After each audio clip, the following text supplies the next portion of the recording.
So friends, I could not be more excited to be sitting and having a conversation with my dear friend and mentor, James Wedmore. I know that I've spoken on the podcast plenty of times about my journey as a photographer, and what many people know me as now would be a business strategist, a photographer, talk about social media, and all of those things are true. But there was somebody that I met in my path that really transformed who I became in the future. So in 2016, I had this idea that, hey, I wanted to learn how to actually run a digital business, not just a business online. Having a business online meant having a website. People can contact me via email. But what did it mean to have a digital business? People that could actually buy and consume things in a digital format from me, something I had never done before. So I am just searching on the internet for how to find information and get help. And I stumble across an invitation for an online class. Now, at the time, this online class was something called a webinar.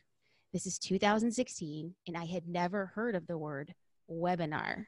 So I sign up and I get an email with a link to join, and I get in like 4 minutes early. And this gentleman, his name is James, and he's like, "Hi, welcome to this class." And he's like, "Tell me your name and where you're from."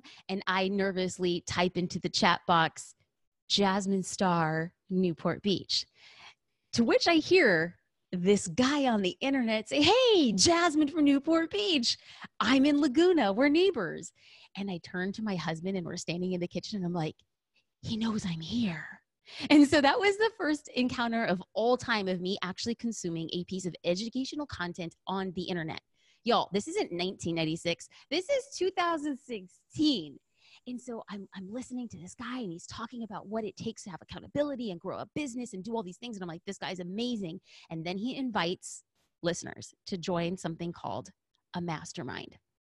Here again, I didn't know what that word mastermind was, but I'm like, And so my husband and I are eating pasta and we're watching him give a presentation online. And my husband says, "I think this is going to be expensive." And then I reply, "Yeah, totally expensive." And I'm like, "I think it's going to be $5,000. And my husband's like, "No, I think it's going to be $10,000. I was like, "You're crazy. There's no way somebody on the internet is going to ask for $10,000 when we don't know him." Well, this guy surprises us when he says we can join his mastermind for $20,000. And I just lost my trash. I slammed my laptop closed and I was like, "Get behind me. Get behind me. This guy, this is false. This is blasphemy. No way this would ever exist." An hour later, my husband says, "You're thinking about the mastermind." I was like, "I am." And I was like, "See, but I have to apply. Like it's a rigorous application program and you have to pay him $1,000 just to apply." And I'm like, "I won't get picked." My husband says, "You'll get picked." So the next day, I put down a credit card for $1,000. I send this application. And how I justified that decision was I asked myself, do I believe that this guide would help me make at minimum $20,000 more in my business? Would that investment pay off at minimum of $20,000? And I thought the answer was yes. So first time we all meet, there's about 15 of us. We fly to San Francisco. I'm writing in a journal how excited I am. This is going to change my life. And then I walk into the Clift Hotel in San Francisco. I take the elevator to a very high floor and I walk into a room and I realize I'm completely out of my league. I'm petrified. I am sweating in regions I didn't even know existed. And then this gentleman stands up in front of us and he gives this riveting, powerful conversation about digital business. And then the next day, people are talking about EPLs and CPLs and layered ad strategy and a funnel and a lead page. And I'm sitting there scribbling notes, not saying a single word because it was all Japanese to me. When I say I had no idea what people were saying, I am telling you, they were speaking English, but it was not the English that I had ever heard in my life. And I texted JD on a break and I said, "I think I just wasted $20,000. And he said, "You better go and make the best of it." Ladies and gentlemen, the man standing in the front of the room was James Wedmore. And not only did he transform my business, he transformed my life, and what we are going to talk about today how he took somebody who was wildly unqualified for his mastermind and helped shape what would become a huge shift in my life. So, James, can you describe our first meeting? Because that was my perspective. Yeah. Well, I wouldn't describe you as wildly unqualified, but that's your choice. I know you felt that way.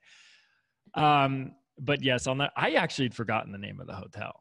That's great. Oh, dude, it's like embossed in my brain. It's like one of those moments you're like, ooh, the day that you were like, am I going to survive this? Do I want to crawl back home? Yeah.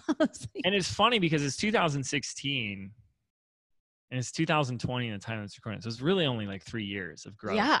And I think the biggest thing before I get into answering that is it's a testament. And I want to talk about that more hopefully today of how much one can grow and evolve. It's 3 years of your life, folks. Like a lot can happen in 1 year, let alone 3. And you're just the testament to that. So yes, I ran this first retreat at like the penthouse floor in that hotel in San Francisco. And the way a mastermind works is and this is why someone like Jasmine, who'd be new to it at the time, could get very intimidated because it's not someone speaking at you in the front of the room. It's a collaborative experience as everyone is contributing. And so, I did notice that there was one individual that was extra quiet in the room. And I'm aware of these things because people are new and some people are a little bit more shy. I'm a shy person myself. And so I remember at one of the breaks, we were all walking to lunch together and I pulled up beside this quiet, shy person, Jasmine. And I just remember being like, hey, how's it going? You can talk if you want, just know that you have, like you have full permission to just raise your hand or ask a question and whatnot. And I remember what she said, which was, I'm just taking it all in right now.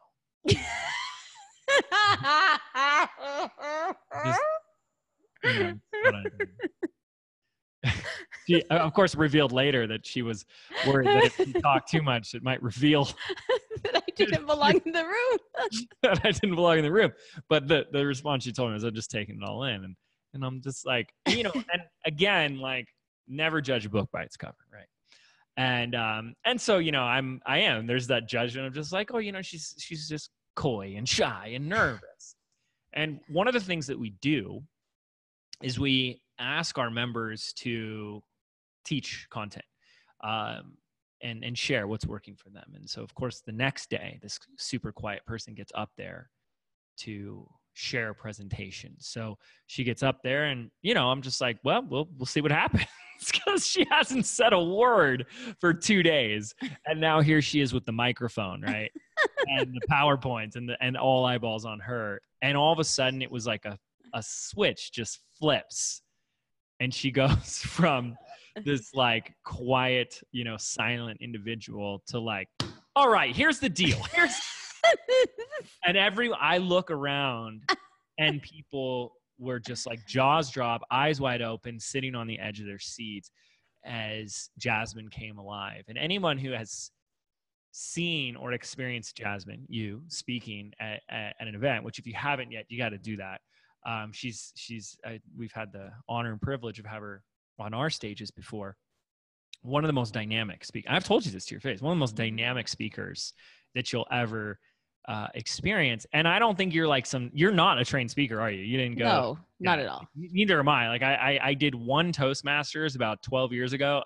And there were 3 other people in the room and they were all over the age of like 70. And I was like, I'm good. Like, I don't think I'm back. This is kind of boring. But you are unbelievably dynamic and it came through in that experience. And I was just like, whoa, who is this Jasmine Star?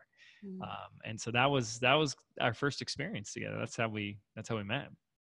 That is how we met. And I think that's like the really great part of the journey. So oftentimes I've spoken about the reason why we like big blockbuster movies, or the reason why we are compelled to read novels, or oftentimes what is so irresistible when you're watching or reading or hearing something is the hero's journey. It's that somebody who starts at one place in their life and then has to go through a myriad of things and trials and tribulations to end up being their highest self. And what I want to talk about, and I couldn't think of like a better person, somebody who's just going to completely call me out, because James did just say right now, in 3.5 years, look what has been accomplished. But it's easy for us. Brene Brown calls it gold-plated grit. It's when we make it through something hard and we look back and be like, whew, that was really hard, but I made it out. But what I want to use this conversation for is to really outline the 3 pivotal stages of growth in my business that James helped facilitate so that he could do the same for you. And I have news for you. It has nothing to do with your business and has everything to do with what's going on the inside. So I'm going to break this conversation up, and I really want it to be a conversation like it's James and I in a pretend coffee shop, and we're just going to just be going back and forth, having a conversation. We want you to be a part of it. And for every story that you've ever told yourself that 3 years isn't enough, or 3 years is too long or too short, like, we're here to change that narrative. And I think that's where the place that I definitely want to start. The shift for me, number one, was that I now believe that there is no such thing as failure. And my whole life, I had defined myself by my failures. And I never defined myself by what I thought was success. So I met James, and during the first year, he told me there is no such thing as failure. You're simply learning a lesson. And I want to say, I really wish, like, what I want to do, James, is be like, I heard it, my life changed, and I was never the same. But it took a couple years for you to really reprogram, like, what that was. Can you help us, like, for people who say, I don't want to do this because I don't want to fail, or I have failed in the past, or worse, I'm a failure. How then do we change that narrative? Yeah. Well, and I want to take a step back because I think it'll create another context for the context you've created for this episode. So you can almost hear what Jasmine and I are saying from like 2 different vantage points. There's a lot I'm doing behind the scenes that Jasmine still doesn't know that I was doing with her and the other members. I'm a contrarian by nature, and how that serves me in working with clients is that what we have to understand is that there's a reason why success is not common for entrepreneurs. It's becoming more common, but it's not traditional. You hear most people fail, most people don't make it. And we have to start looking at why. And there's a lot of reasons, but what we can pinpoint, or the angle I take on it, is it's based on what we would like to call your model of the world. In other words, if you imagine that we all have a model of the world that we've already kind of established is the way the world is. It is not the world, it's just our model of it. And you can even hear it in the way that Jasmine's talking about this first big breakthrough for her. What did she say? She goes, I developed the belief of. And so what I do when I'm working with someone is I challenge the F out of their model of the world. And I start to break it down and crumble it in the ways that serve them. And I challenge a lot, and it can be a little bumpy. And now Jasmine is someone who's uniquely coachable. And so what would take someone else maybe a few more years, she was able to do very fast because she was one of the most coachable, open-minded, and open-hearted entrepreneurs I've ever had the privilege to work with. And so can I stop you there, James? Because do you know that in my entire life, nobody has ever said that I was coachable? And when you told me, but Jasmine, and you just stated like it was flippant, it was so passing, as if it was something I had heard ever before in my life. And you're like, oh, Jasmine, you're just coachable.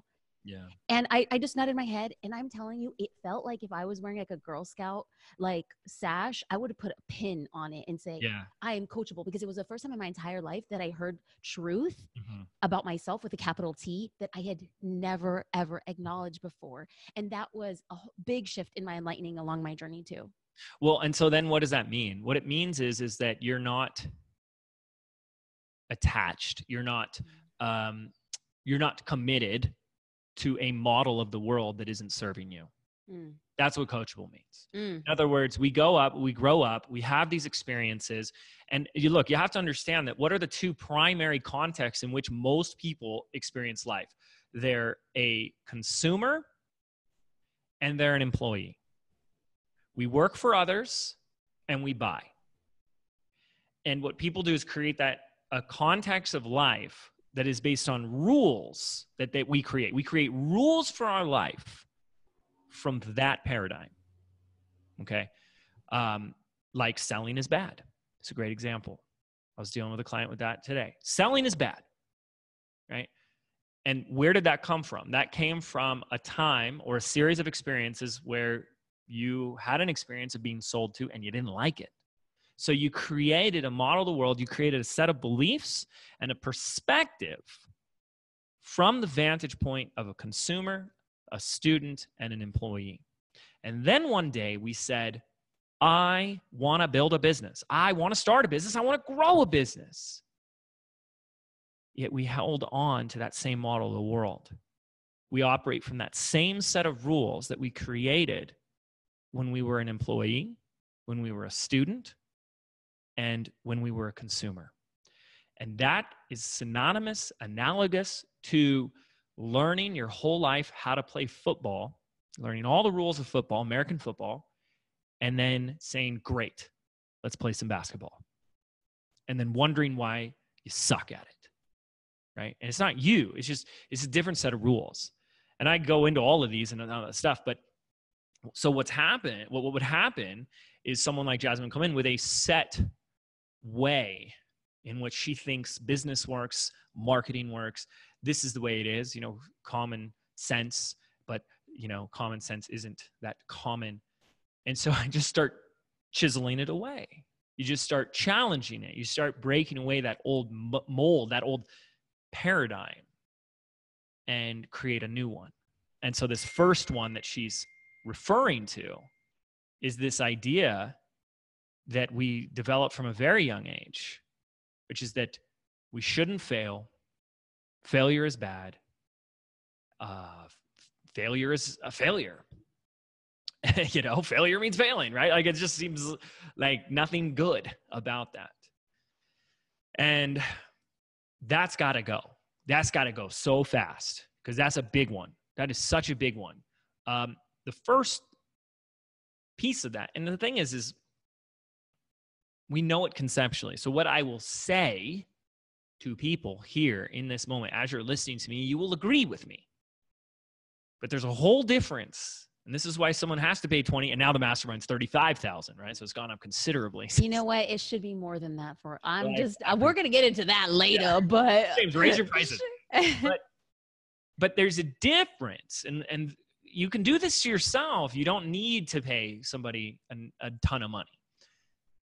But there's a difference. There's a gap that exists with people. So first, they're operating from a model of the world or a perspective that does not align with the outcomes they want. Like, I want to be successful, but I don't want to fail. That model does not work. It is impossible.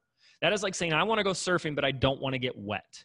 I want to be successful, but I don't want to fail. Will not happen. Can't do it. Because your life and the context you create for your life ends up becoming, how do I not lose? How do I not lose? I don't want to lose. I don't want to lose. And you get what you focus on.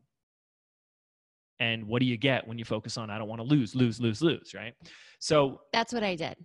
Right. That's what I did. My fear. Well, there was something else you were doing, which we'll see if we get to that. Oh shoot, he's about to spill the tea. Shoot. But it's in the same vein of this. And so, challenging that model of the world. But then once you understand it, the new model as a concept, nothing happens because knowledge isn't power. It's the potential for power. Nothing will happen until you apply that knowledge, until you operate from that knowledge. So it's one thing to say, okay, James, I get it. Failure is a stepping stone to success. Yeah, you've heard it for 100 years. Napoleon Hill wrote it in Think and Grow Rich. The real question you have to ask is, why are you not applying it? Why when you do that thing and it didn't work? Why when someone laughs at you? Why when you get a criticism? Why when someone says, I don't agree, or this is stupid, or it doesn't get the results you want? do we immediately curl up into a ball and recoil and shame ourselves, beat ourselves up and say, I knew it, right? And so until these things become something that is applied action and put into practice, we're still operating from that old paradigm. And so it's as simple as this. We'll talk about the failure thing in 3 seconds now. And then it just becomes a choice. For anyone who's actually committed, it's a choice. You operate from this new paradigm, or do you keep operating from the old model world? And that's what we're going to keep going back for. You're going to choose your old model, and you choose the old model, you're going to keep getting the old results. You want new results, you're going to have to start operating from a new model. Because as Jasmine said, your business, well, she alluded to it. The reason all the things that Jasmine's going to share today have nothing to do with your business is because your business is simply a reflection of you. Because who's the one creating it? You. So your business is a reflection of you. If you went and built a house today and you know nothing about building houses, that house is definitely going to be a reflection of your craftsman skills. So your business is a reflection of you. You want to grow your business, we got to get to work growing you. Okay. And it's not growing in the sense that you would really think like you need to be smarter.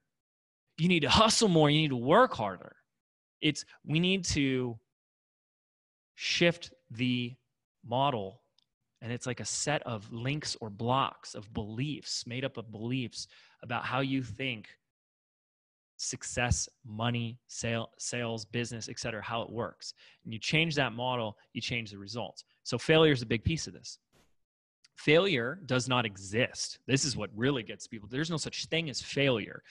And the reason we can say that is in 3D reality, anything that you can touch or taste or smell or hold in your hand is something that we can see at least exists in the 3D. So failure is not something you can put in your hand. You can't put it in your pocket, can't put it in a wheelbarrow. So then what is failure? Failure is a label, judgment, or opinion that we place on an event or circumstance or situation or ourselves. So we are choosing to call something a failure. That doesn't mean it is. And the problem is people collapse it. People say, this thing happened, it's a failure, and they collapse that. So they just say, this is failure. And then they do the worst thing you can ever do, is you say, I did this thing, therefore I'm the failure. Mm. And now the new model that you've created for yourself is that I am failure. And the fact is that you are such a powerful creator. And this is everyone's problem. And I love you so much because it was my problem, so I can see it, is that we don't know how powerful that we are. Mm. We don't know how powerful our thoughts are. We don't know how powerful that we are at creating our world. That we will literally create ourselves in the moment we say, I am a failure. We are literally creating that and bringing that into existence and then finding evidence of that everywhere. And then we become the creation of what we created, which is failure. And if someone feels like a failure right now, the very fact that you feel like a failure is all the evidence and proof that you need to how powerful that you are. Because you created yourself as that. Mm. And when you get present to that fact, you have the choice, the opportunity to create again and again. But remember, to just remember that anything deemed a failure was your choice as a label. Mm. It's like putting a sticker over that launch, that promotion, that idea, that product, and it just collapsing the two together. Mm. And what I like to do is say, let's pull that label off. Let's peel that label off and just look at the situation. Leaders are those that have the ability to deal with what is without opinions and emotions and fears and doubts. They just look at what is. And until you're able to do that, entrepreneurship is going to be a little bumpy. Mm. James, can I jump in? Mm-hmm. What you just said right now, you said we want to put a sticker over it and label it a failure. Yeah. And I want to talk about the complete opposite perspective, because James is saying, I am lifting the sticker. And from my vantage point, I did not know. I was subconsciously telling myself, I don't want to look at that. It's easier for me to label it a failure. Yes. And then just say, it is what it is. Yes. But James wanted to lift the sticker. And when you lift the sticker, you're bringing up your skin cells, you're bringing up the tiny pieces of hair, you're bringing up the shrapnel from your perceived failure. And he's lifting it up and you're like, I can't bear to look. I can't bear to look. And he's like inadvertently saying, look at the wound. You could heal it if you just look at it. Right. And I feel like for the course of like our years together, you were always saying, look at it and learn from it. And the more I became accustomed to, he's going to rip the sticker off, then I became empowered to rip the sticker off. Yeah. So yeah. Because when you're saying, I don't want to look at it, I'm just going to call it a failure and look away. It's a form of resistance. You're not accepting what is as the facts. And when you resist it, it will continue to persist. You guys have heard that before. What persist? This is what we're talking about. And the reason why it will persist is this. I operate from a context, and I believe this as truth, as gospel, as fact, that life is happening for you, and whatever desire is born within your heart. Like it's what you want, not what your parents want, not what society wants, not what your spouse wants, but what you want. If it came from your heart, then you already have within you, whether it's the raw or mastered talents, but the raw talent, skills, and ability to turn that desire into a reality, which then would mean that if you're willing to commit to it, commit everything in your being to that outcome, that your success is inevitable. And when you begin to live your life from a place of absolute knowing and truth that your success is inevitable, that's a new power that you find. Power. Because what most people are doing is that's where the fear and the failure comes in, is they're operating from a place of, I don't know if this is going to work. What if it doesn't? What if I've wasted my time? What if I'm going in the wrong direction? So when you choose that, and that's a choice, it's just another one of these choices. Life is choice. And that's a choice, to live from my success is inevitable. Inevitable means it's going to happen. Then one of two things is going to happen. When you put yourself out there, this is what we call at-bat moments. An at-bat moment is when you put it on the line.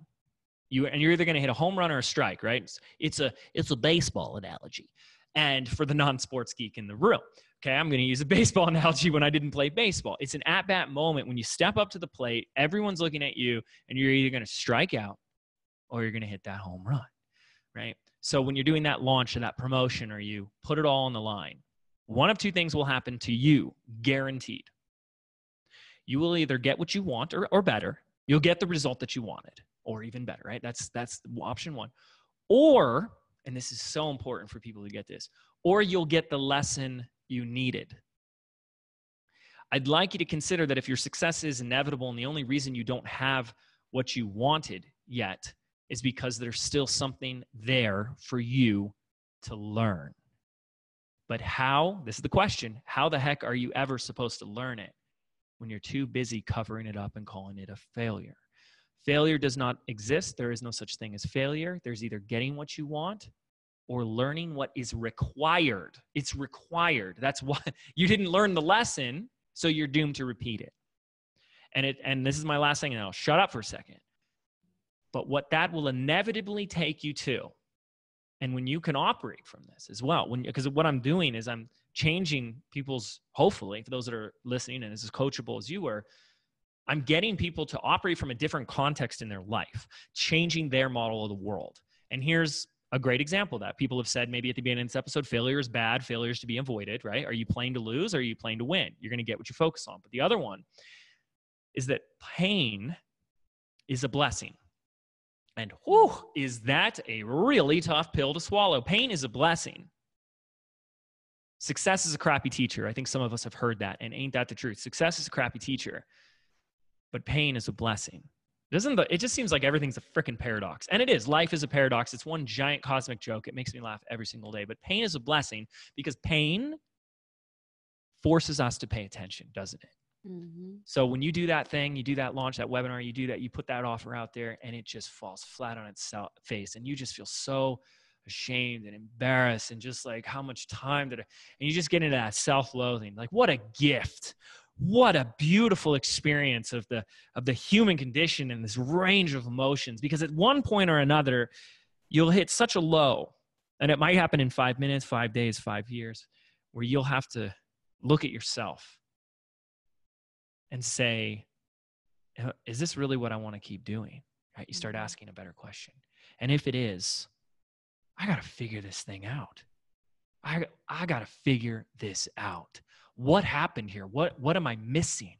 And it's those questions that lead you to where you want to go. And you wouldn't be asking those questions if life was just, and life would be really boring if just like instantly you just had a magic wand or a genie and everything just started appearing. And I want a car now. I want a house. I want this. I want that. Boo, boo, boo, boo, boo, right? Like life becomes rich when we have contrast, when we have the ups and downs, the full range of emotional experiences. We came here to experience and we came here to grow. So you grow through those low moments so that you can reach higher highs, and you'll have more of the lows. Those don't go away. Disney lied to us. There is no happily ever after. There's just more highs, higher highs, and more lows. And hopefully the lows get a little less low and the highs get a heck of a lot higher. And you've seen me at some really low lows. Yes, I have. And like, you see me at awful, ugly, snot nose. I'm going to pull my hair out. I'm wailing like a wild banshee, like absolutely. Failure lows. You know what I'm saying the whole time in the back of my head? Because what most coaches and mentors do, which is the biggest mistake, is they go, oh no, I failed this person somehow, right? And instead I go, ha ha ha, we're so close to something really big and juicy. And that's what you said. Yeah. That's I'm so excited. Every time my students, my clients, my customers, they fail, they have a bad day, bad launch, I'm like, I get so excited. You that's do. How we grow. It's really sick. It's just. I remember calling because I would never, ever, like, not who I am. Number one, I hate asking for help. I hate owing anybody, so I don't ask for favors. But there's this whole thing that James had really broken down for me, and he says, like, if I am here to coach you, then you have to let me know when it's not always perfect. Because I only want to tell James, like, James, it's all going great. Great. Life is great. So then I think I texted James like at 9:30 at night. I was in the middle of a new project. We're announcing it. I had all these high hopes. I'm like, we're going to break the internet. And then the internet done broke me. I call him and I'm like, it's done. Like, I have so royally screwed up on a personal level, on a character level, on a sales level, on a business level. I was so low. And James was just like, there is no such thing as failure. You're choosing to title this. And you said, and I'm getting ahead of myself. Because I'm going to come to this back right now. But you had said, who do you want to be at the end of this launch? What do you want to say? Who do you want to be? And what are your actions you have to do to choose that? So I don't want anybody listening and being like, oh, failure. Okay, I got it. And I'm like, I want people to hear, quite honestly, that what this man is saying is he's had to drag me out from those darkest points multiple times so that he can really like lift your chin at the lows and then high five at the highs. But when he's high fiving at the highs, he's like, okay, girl, you know what's next, right? Like, you know what's next. Like, what's the next lesson that you got to learn? Well, and it's actually, it goes both ways. And this is hard for people because it's like the book, The Alchemist, where you go and you search for this thing and you go on this whole journey. And then I don't want to ruin the book for people, but you come back and what you were searching for was there all along. And so people start this entrepreneurial journey because they're like, I want money. I want fame. I want people to follow me. I want people to listen to me. I want all these things. And so what we do is we give significance to all those things, right? And then you start to go on that journey and you hear a podcast like this. You're like, okay, great. I'm not my failures. Failures don't exist. No significance in failures. But guess what? And this is a hard pill to swallow. Same goes for your successes. Your successes don't define you. That's not who you are. That doesn't make you a better person. That doesn't make you more valuable. That doesn't make you more worthy. Right? Because so much of us are chasing more money, more success because we think, so sad. And I did this for a long time. That's why I can say it, because I see it in others. We think that'll make us more worthy. We think that'll make us enough. We think that'll make us better than. And you see it. You see it everywhere. So many people that have this entitled self-importance because of what they've created.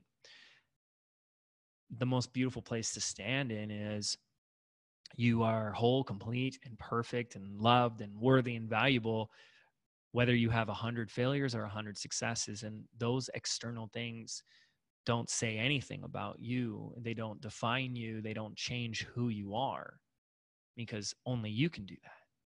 Only you can choose to say, I am enough. I am perfect. I'm loved. I'm here to serve. I'm here to help. And, these are some deep concepts. And again, like I said, you'll hear this and it'll sound really good, but most of us are not living our life that way. So this actually ties in really well to the next big shift that happened in the course of like our friendship and relationship, mentorship is I had a big shift in beliefs. Yeah. James had to shift my beliefs. And so first, it was the first time I had heard this was like a belief is a thought over and over and over again. Mm-hmm. Like until you're no longer consciously thinking of it, and it's like it becomes this rule. And I'll add one more little piece to this that's going to really mess with people. So first of all, there's only two types of beliefs that exist. Beliefs about it's kind of really interesting. I almost kind of create this timeline of linear time. So you have the past, the present, and the future. So there are beliefs about what the past means. So something happened, right? Like my launch got no sales. And that means what? That I suck. Okay. So you've created a belief in the present based on something that happened in the past. And then there's beliefs about the future, or rather predictions about the future. I was working with someone on my coaching over coffee, inspired by Jasmine. This morning, I like it. What's yours called? Coffee and Conversations. Yeah. Wow, what a total rip. There's like I love it. I love it. Convos over coffee. So the first belief is a belief formed from something that has happened in your past, that you made it mean something, and you're still making it mean it today, whether it's about yourself, something that happened, or someone else, right? And then there's beliefs about predictions of the future, which is, and causation in general. So like, this is the belief that we're working with. So it's meaning beliefs and causation beliefs. So and that's worth writing down, by the way, if anyone's really wants to get the most out of this, because that's huge, because beliefs predicate our behavior, and our behavior determines our results. So that's why most people aren't changing and getting the results to change in their life, because they're only focused on behaviors and actions. What do I do? What do I do? What do I do? What do I need to do? Tell me what to do, Jasmine. Tell me what to do. No, James, you just did an impersonation of me right now. Yes. Like, what do I do, James? What do I do? What do I do? Laughing because like, I'm like, no. I'm not I know. Because you've heard the phrase over and over and over and over again. You teach someone you feed the person a fish, you feed them for a day, right? And then if you teach them how to fish, you feed them for life. So if you teach someone, or you tell them what to do, you feed them for that launch or promotion or that while you're working with them. But you teach them how to think for themselves. And that's the thing, is school taught us what to think, not how to think. Teach them how to think for themselves, and they will feed themselves and their business and their customers and their clients and their team and their family for the rest of their lives. Okay. So two types of beliefs. Beliefs about meaning and beliefs about cause and effect. And the cause and effect belief, the prediction that this person I was working with today, and most of us have this, that is, they said, James, I want to make more money. I said, great. So what's the problem? I said, well, I'm scared of success. And I said, and what are you scared of exactly? And they said, I'm scared that I won't be able to handle the workload. I'll be overwhelmed. And so I said, oh, you're operating from the belief that if I want to make more money, then I'll have to work more. That's just a belief. And so you think about that. That's not truth.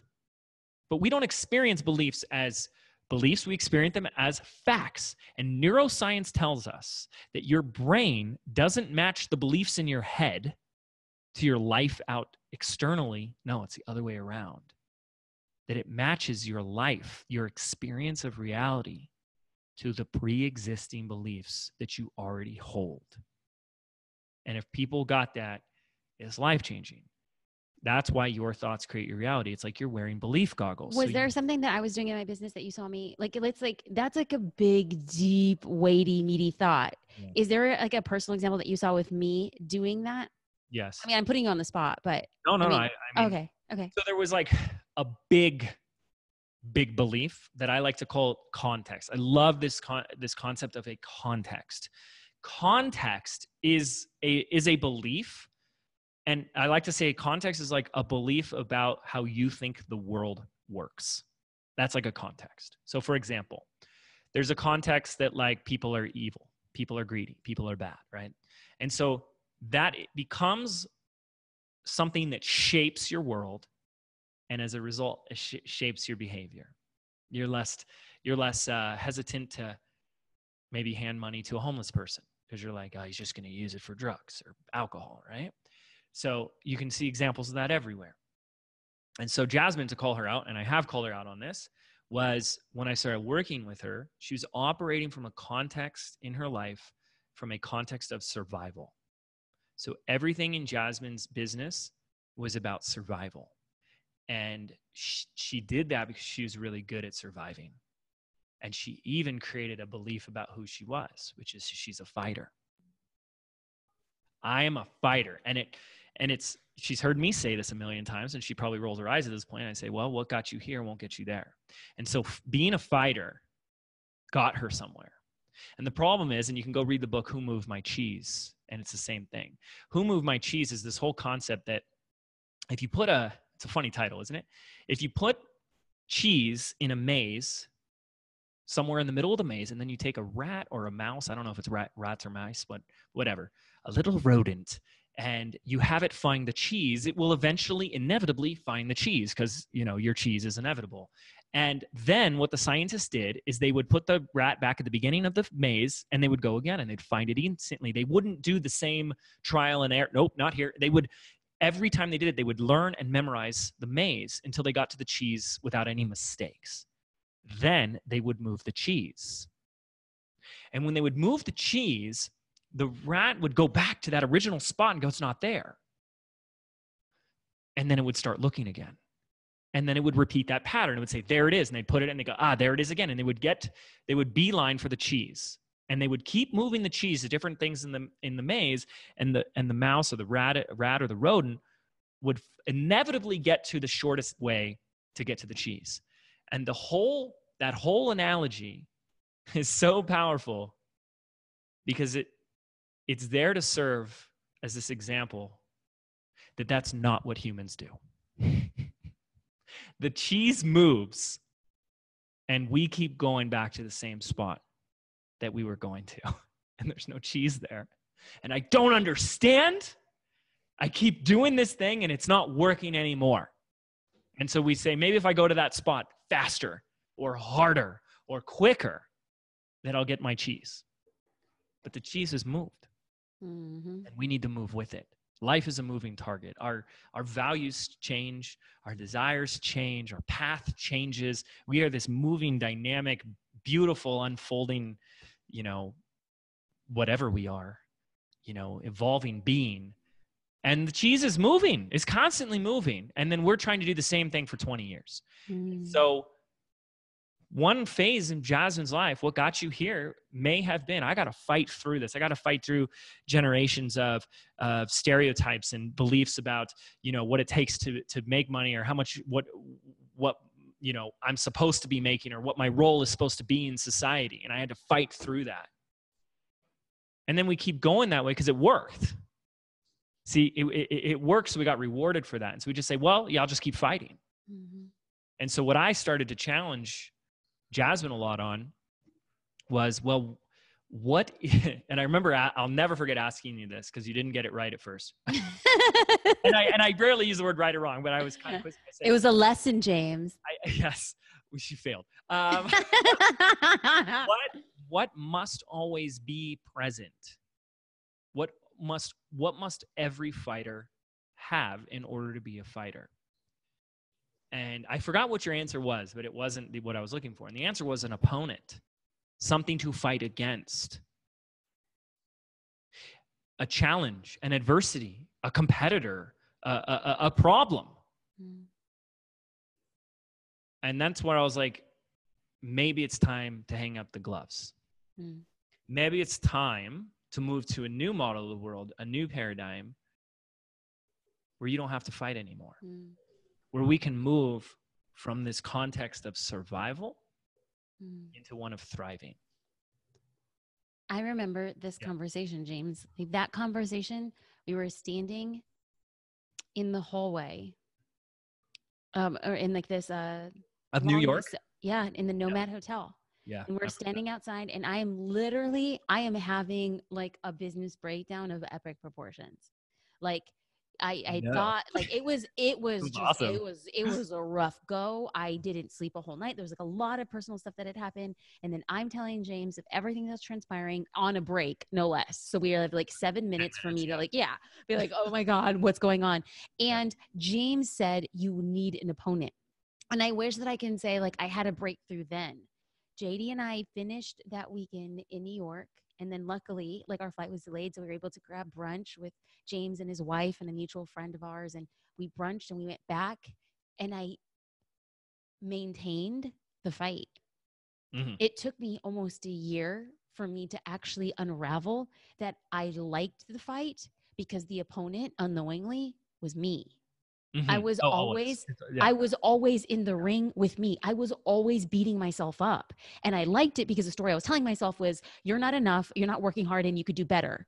And Yeah. that And was then like it was coupled with, and look how hard I'm fighting for this. Look how hard I'm working. yes. See, I deserve this. Yes. And I have suffered through this. Yes. So that means I do deserve it. Yes. And yeah, the only real opponent was yourself. And Yep. when we can hang all that up and just move to a new context, a context of thriving. It started with someone asked me on a podcast, what's your favorite quote, And I said, hand down without batting an eye. It's a quote by Rumi, and it says, "It's all rigged in your favor."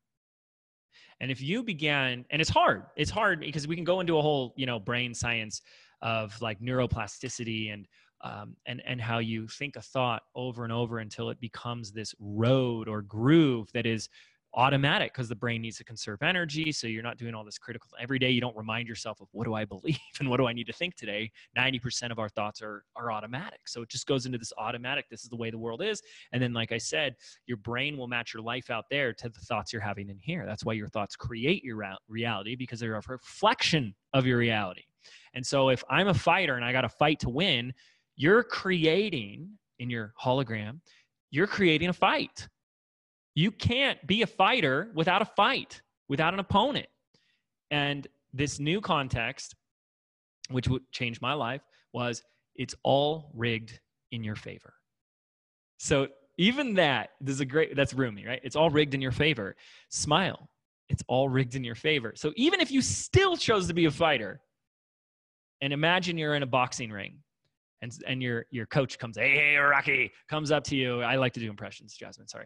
And and comes up to you and says, hey, I know you're about to go into the fight of your life, but I just want to tell you, it's already been rigged. You're going to win. Now, obviously that it's kind of not the perfect metaphor because it's like, oh, is it cheating? Right? Oh, is that illegal? That's not what I'm talking about. I'm not talking about that. But as a metaphor, play with me, suspend disbelief for a moment. Would you have the fear, the urgency, and the desperation, and that heaviness and that pressure that we put on ourselves every day as we go and fight for our success? Or would we just sit there and kind of have a secret smile and be like, it's all going to work out because it always has and it always will? And I think it's just my job to just like chill the F out a little bit. Okay. James, like that could not. Okay, so I didn't know that that's what you were going to talk about. Like what was like a belief that you had to challenge, and the challenge was that I am a fighter, and what I realized was that I was beating myself up, and you told me you have to have a breakdown before you have a breakthrough. Now, at the time in New York, that was the last thing I wanted to hear. However, in New York, as a result of canning a project that had already been expedited, we were about to launch it, this whole big thing. We stopped it immediately. And I felt like I was the lowest of low. And I said, what does this mean about me? What does it mean about the business? How are we going to survive? And that was the weekend that we fully put into motion Social Curator. Yeah. So when you say that it's rigged in your favor, it is. Yeah. It All of always that was happening is. for you. And I do want to throw in there is I actually don't believe an absolute that you have to have a breakdown to have a breakthrough. You really don't. You don't have, I mean, I've trained myself today. I don't have to wait until there's a problem. I don't have to wait until ish has hit the fan before I want to grow. But by and large, most people experience the biggest breakthroughs in their life after having the biggest breakdowns. And so even if you could begin to train yourself to recognize, because awareness is so much of all of this. I am breaking down right now. I'm in a problem. This is it. That must mean the biggest breakthrough in my life is right around the corner. And that definitely was the case for you. 1,000%. Which leads me to the last and final big shift and breakthrough for me was, I first encountered you by this random video, and you were sitting on a couch, and the video itself was older. It's probably something you did before. And you had said that you have to make decisions for the type of business that you want in the future. Mm-hmm. And I had only ever been making decisions for the business I had in that moment. Mm-hmm. And this was before I had ever invested in you. This is before any consumed like long form content. And that had planted a seed so that now today in 2020, the decisions I'm making in my business would not make sense to any other entrepreneur, but they make sense to a CEO who says, girl, you're mapping where you're going and not where you are. Yes. And it's as simple as this: circumstance versus possibility. Circumstance is what we're going to call like what's in your, if you were to like take, what's the word I'm looking for? Like take note of everything that's in your life right now. How much is in the bank account, how much time you have, the size of your audience, or how many people are following you, or what assets you have.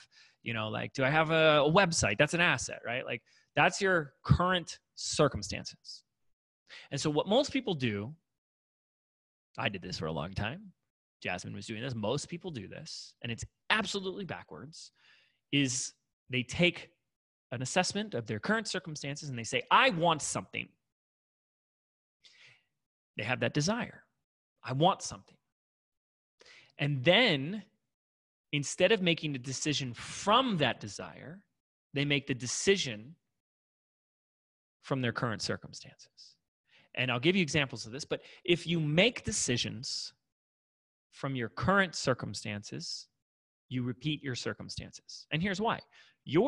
When you get to this place that you are 100% responsible, you don't have to take that or operate from there, but you get so much more power back in your life when you operate from a place that you are 100% responsible for everything in your life, and that you create your reality, that you created everything, that all of this is yours, and it gets out of like a victim role of my life is the way it is because of my president, the economy, my neighbors, my brother-in-law, or my parents, or my spouse, that this is all your creation.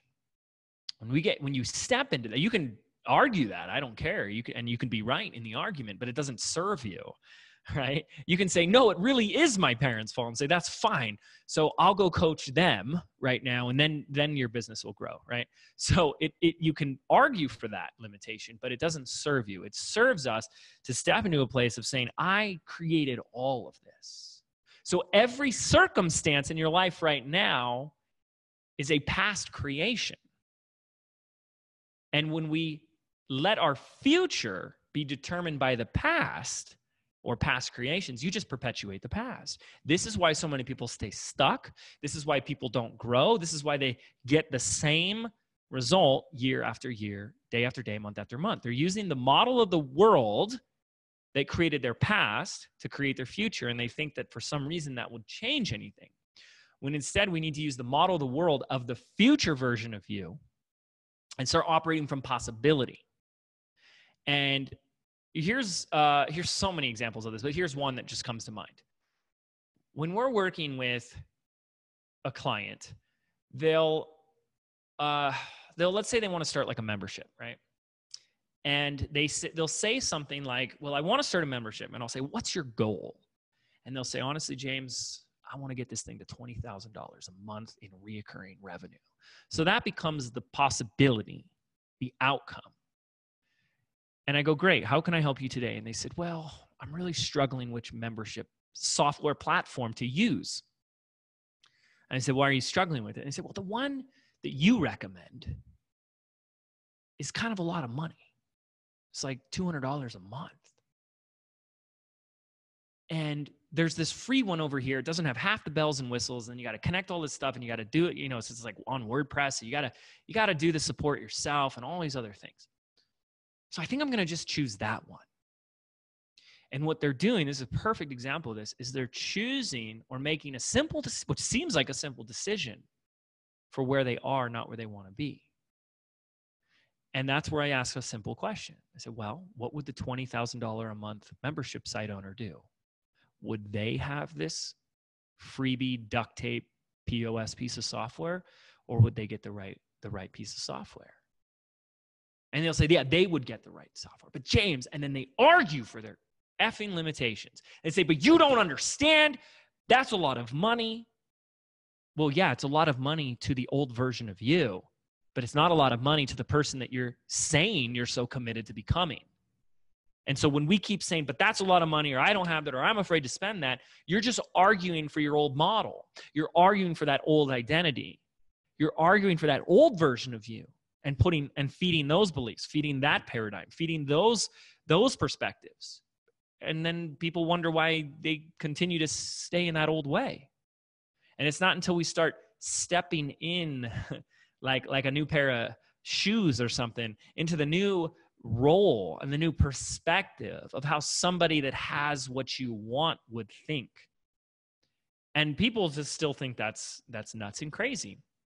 But it all started, and that was the big epiphany for me, when I found a study on the CEO of IBM back in the day. And the day was like a Tuesday. Tom Watson, who took IBM from a couple million to like a gajillion-dollar company. It was like billions of dollars, right? In the 80s or something, IBM was like one of the biggest corporations.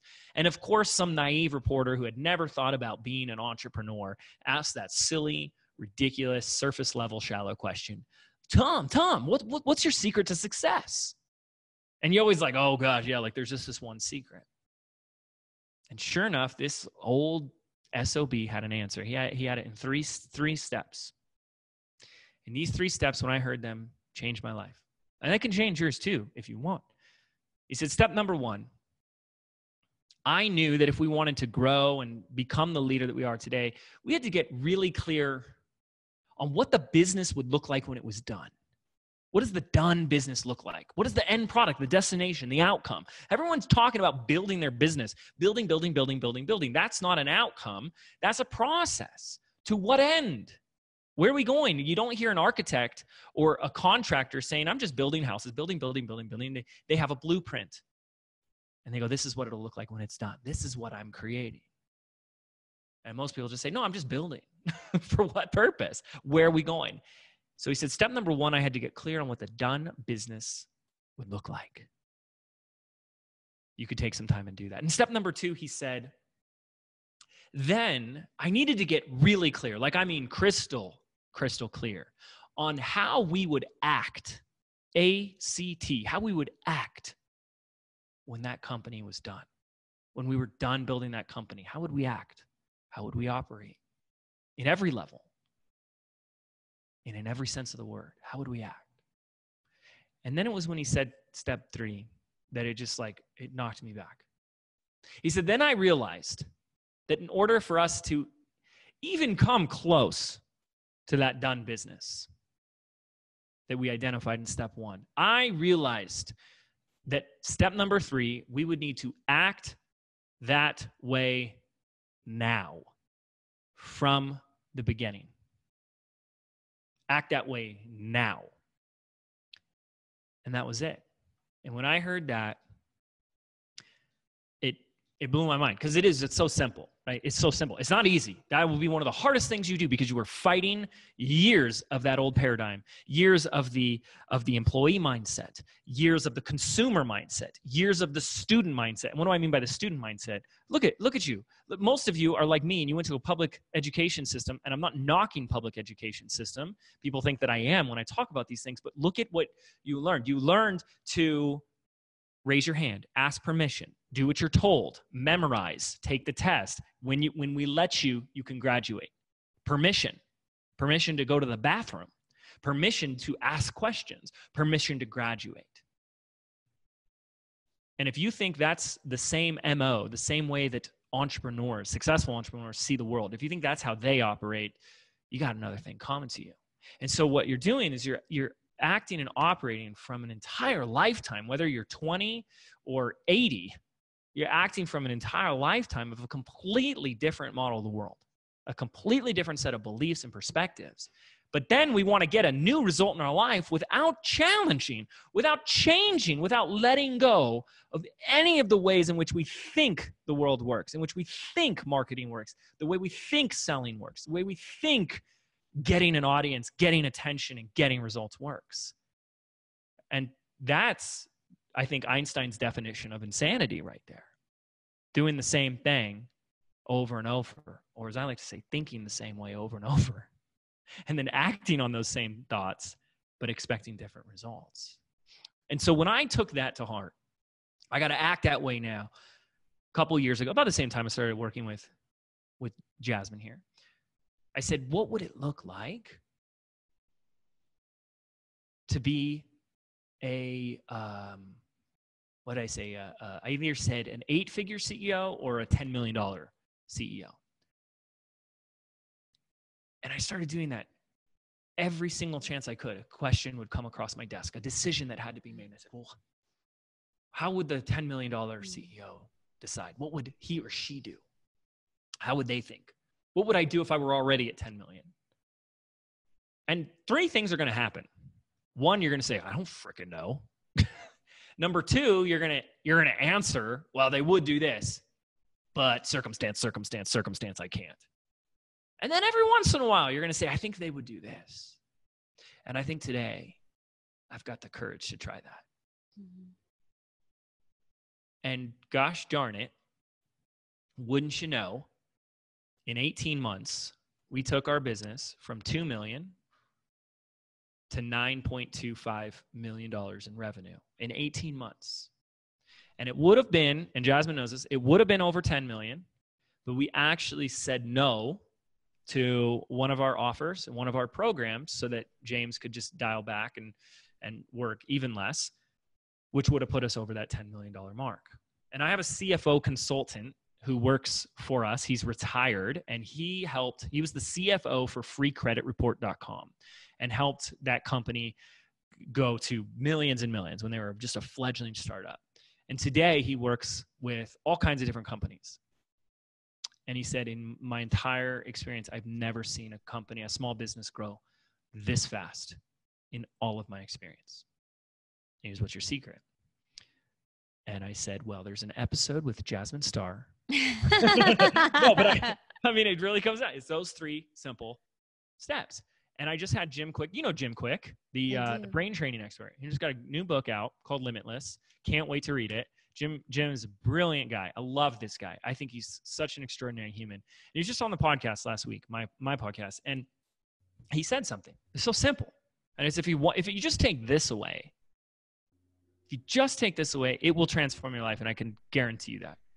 He said, and I've believed this for years. James, questions are the answer. Richard Bandler is a founder of NLP, Neuro-Linguistic Programming. And Neuro-Linguistic Programming was a methodology that was created that modeled back in the 80s that time's most successful life-changing therapists, like hypnotherapists like Virginia Satir and Milton Erickson. I mean, just renowned. They were changing lives. And so they sat down and they observed and they said, what are they doing? And one of the most infamous things that Richard Bandler quotes is the quality of your life is determined by the quality of questions you ask. If you today as an entrepreneur simply began to ask better questions, and what I mean by better questions, by the way, are and this is worth writing down, outcome-oriented questions. Not questions like, why does this keep happening to me? But instead, what is it that I'm missing right now? What lesson am I not learning yet?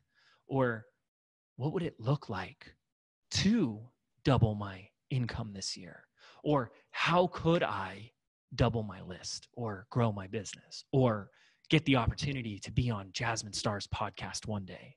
What would I need to do, accomplish, and create so that Jasmine would reach out to me and say, I want you on my podcast? So many of us do not take the time or take the courage that it takes to ask those type of questions, outcome-oriented questions. And the reason is this. As soon as we ask, we say, I don't know. And then what's followed after I don't know is therefore I can't. And so it's not just a matter of asking better questions. It's a matter of living in the question. When you begin to live your life in the question, from the question, you open up infinite possibilities in your life. It's the answer that cuts off all possibilities. Answers are finite. Answers are a period. They're an end. They're a cutting off. It's a pinching off. How might I do this? And then you answer it. Well, you've just pinched off and said no to every other possibility. But when we live in that question and we become uncomfortable or comfortable with the uncomfortableness of, I don't know. And instead of saying, therefore I can't, you say, and that's okay. I don't know. And that's okay. Magic stuff happens. And here's why. This is the last thing. I'll shut up. Your subconscious mind is a powerful part of you. You know, the part that this is part of your mind. It's just like breathing your heart right now. You're breathing without thinking, I need to breathe in, breathe out, breathe in, breathe out, right? It's doing it automatically for you. The unconscious part of your mind that does so much behind the scenes that you don't even consciously recognize. Part of what the subconscious mind has to do, it must answer any question that you give it. It must answer any question that you give it. That's why questions are the answer. And the quality of your life is determined by the quality of questions you ask, because that bigger part of you must begin to figure out the answer.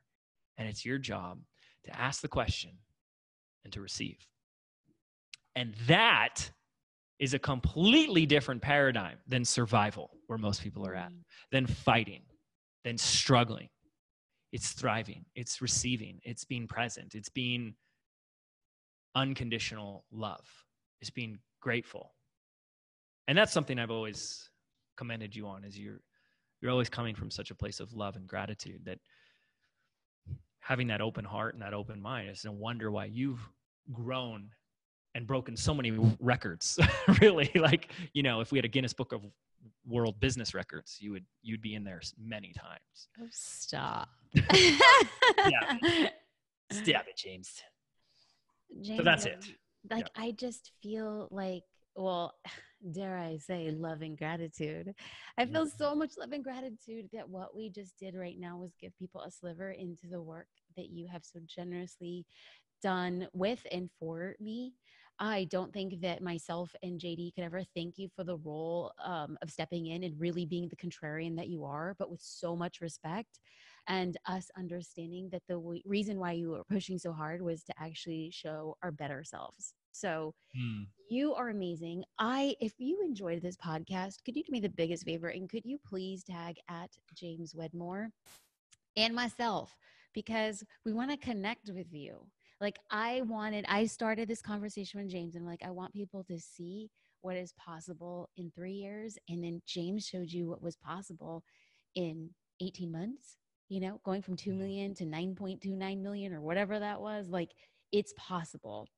So other than following James on Instagram, James, how can people connect with you online? Yeah, I absolutely appreciate hanging out with me on the grams. I've learned so much from you about how they call it that, the grams. The cool kids do, at least. And I wouldn't know. I'm not the cool kid. Neither would I. I'm just trying really hard. Next, I would say my podcast. Mind Your Business. Mind Your Business. I call it the first business podcast that has nothing to do with business. It's nourishment for your entrepreneurial soul, you know, and it's not just frou-frou motivation. Like, you can do this today. Like, I hate motivation. I that's so external. Inspiration is when that energy comes from within. It's a fire, this burning desire that when you stoke that, it just, your action, and the right action is just the natural byproduct and expression of who you are. And how do we cultivate that? Not like, you can do it, you know, like anyone can yell at you and say, go do something today. And then you're right back where you were the next day, all bored and in your beliefs. So Mind Your Business podcast, that is the name, and that's the game. And you can find me over there. James Wedmore, I appreciate you. You're the best, and I can't wait for us to hang out in person again soon. But until that happens, I am wishing you health, happiness, and a lot of contentment. Much love. Thank you, Jasmine. Congrats on the new podcast, and so excited for you and all the value and transformations that are going to come out of this show and all the content you share with the world. Thank you. Thank you.